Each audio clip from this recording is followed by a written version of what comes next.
Okay, well, the first question we've got to ask is after the attempted assassination, how are you coping with that? Are you still feeling under threat? And has there been any investigation as to the culprits? I was a kind of target always. As a Minister of Education, I changed the institutional law of the universities.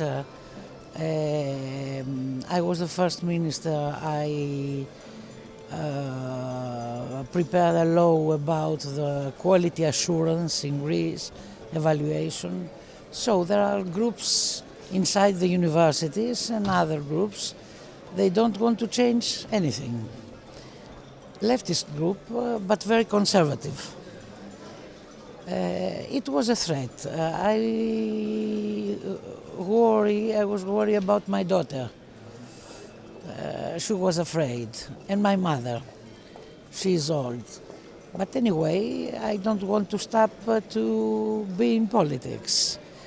They made a declaration saying that I had to stop to be present in politics. They don't like what I say, what I do. And you're going to carry on speaking out as you've always done? Yes, there is no problem for me. I am always active, and I will be active. And now we're here at the EPP summit, and it seems that this is a golden time around the corner for the EPP.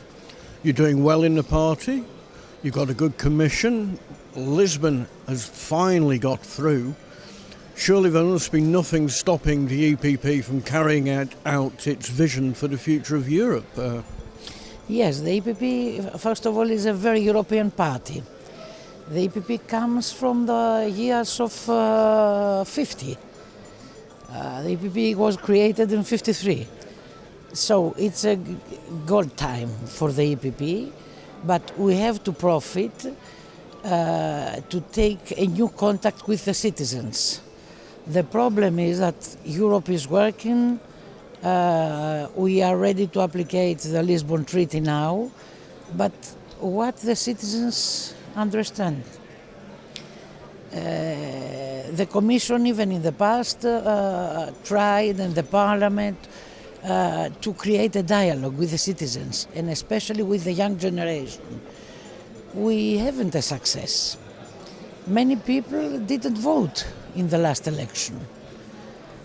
It means we have to make people to understand not only what is the profit, economic profit for some countries like Greece coming from the European Union, but especially what we are waiting from the future.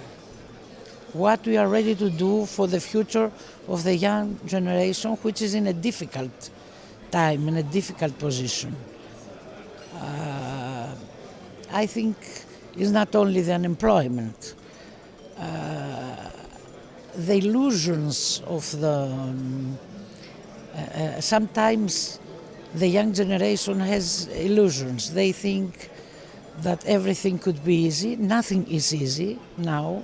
Competition is very strong, and we have to still work to create a new Europe, competitive economy, competitive development, but equal chances for the youth.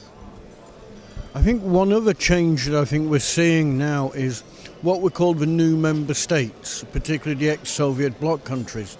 They're now becoming much more central to Europe. It's like they've passed through their first year and now they're into the middle. What do you think these countries are bringing to this new Europe that you talk about? Yes, they bring many things. On the other side, they haven't a democracy when we have a democracy. Totalitarianism has leave something to these countries.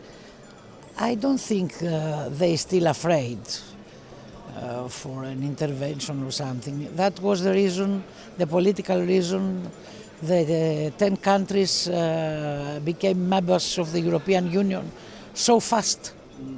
But I think they bring something from their experience, their way of life, even their fears.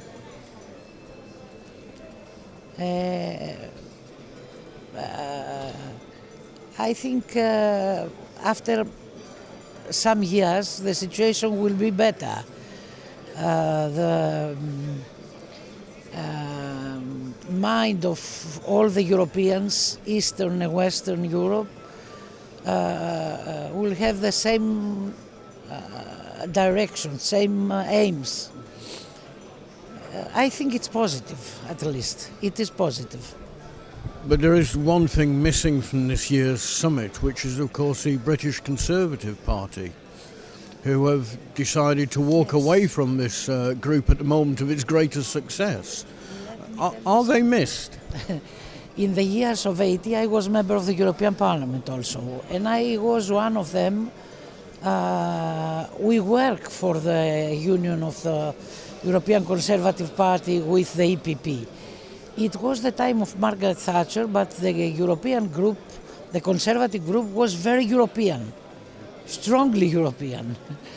And now they left.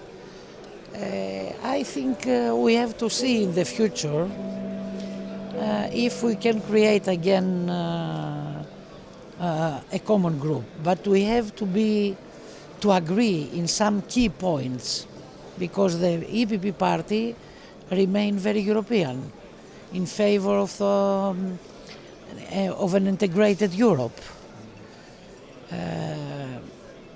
Probably when I think Cameron will be probably the new Prime Minister after the elections in the United Kingdom, probably the reality will change the situation and the position of the Conservative Party in some key points of the European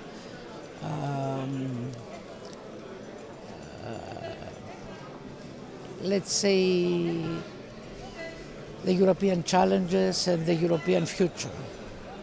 I mean, there is some discussion that the way that Cameron took this path was he was trying to use Euroscepticism and the sense of dislocation that you were talking about earlier as a kind of a populist approach to help him get power.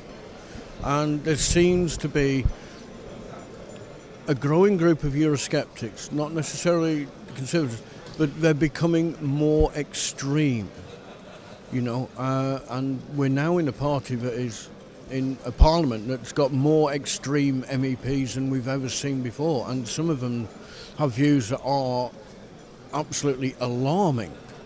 How are you dealing with that? This is not good, but I hope that realism will be something present if they get the power. But anyway, British policy was always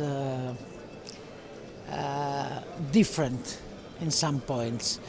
From the time that Churchill made the round of Europe saying you have to be united, and when someone asked him, what about United Kingdom, he said, we are an island.